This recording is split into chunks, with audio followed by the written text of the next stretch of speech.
Tujuan komunikasi di tempat kerja. Tujuan komunikasi di tempat kerja menyampaikan maklumat, memastikan semua pekerja mengetahui arahan, kondisi dan matlamat. Yang kedua, meningkatkan kefahaman, mengelakkan salah faham dalam tugasan harian.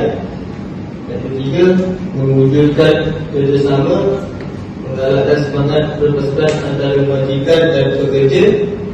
Yang keempat, meningkatkan produktiviti, komunikasi yang berkesan membantu pekerja melaksanakan tugas dengan cekap. Yang kelima, menyelesaikan masalah konflik, bolehkan isu ini dengan cepat dan harmoni. Yang keenam, memberi motivasi, galakan dan maksud balas positif meningkat semangat kerja. Yang kedua, saluran komunikasi formal. Saluran formal ialah komunikasi yang mengikut dari atau struktur komunikasi secara rasmi. Contoh, memo, laporan, surat rasmi, mesyuarat, email rasmi, terkeliling.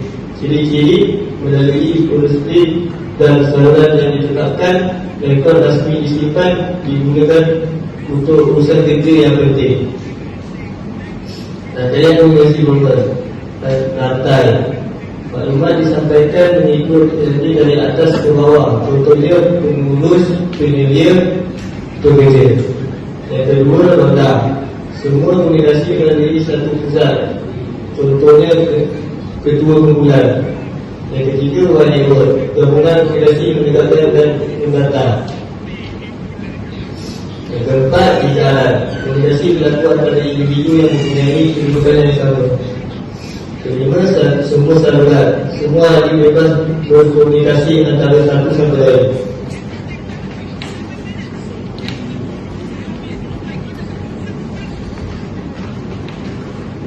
Kebaikan dan kelemahan struktur organisasi formal. Kebaikan, maklumat lebih teratur dan resmi, tanggungjawab dan aturan jelas. Mengurangkan salah faham dalam tugas, menjamin ketulusan dan accountability.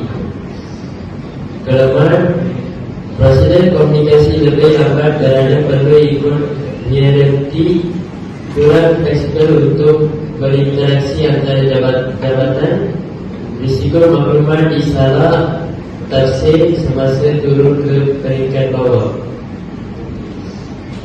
Saluran komunikasi tidak formal.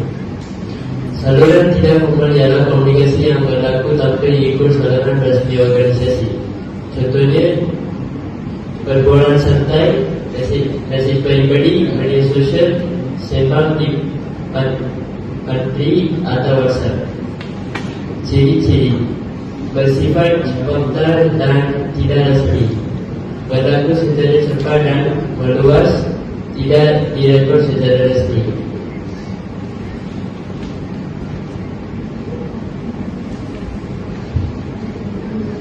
Okey, antara komunikasi tidak formal.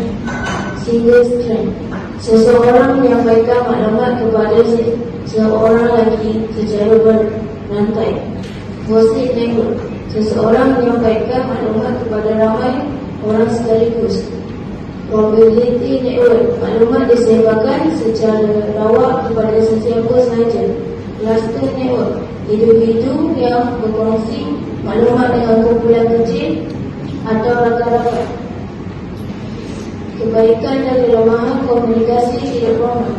Kebaikan, maklumat sampai dengan cepat, mengalahkan hubungan mesra antara pekerja, dapat mengurangkan tekanan kerja, membantu menyebarkan maklumat tambahan yang tidak rasmi.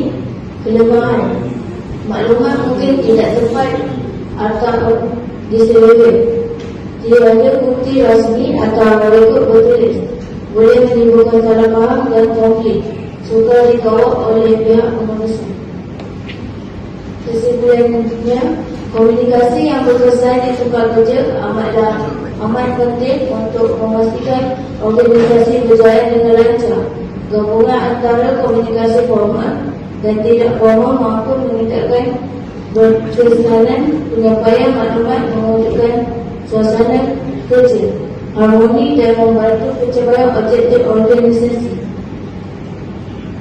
Sekian, terima kasih.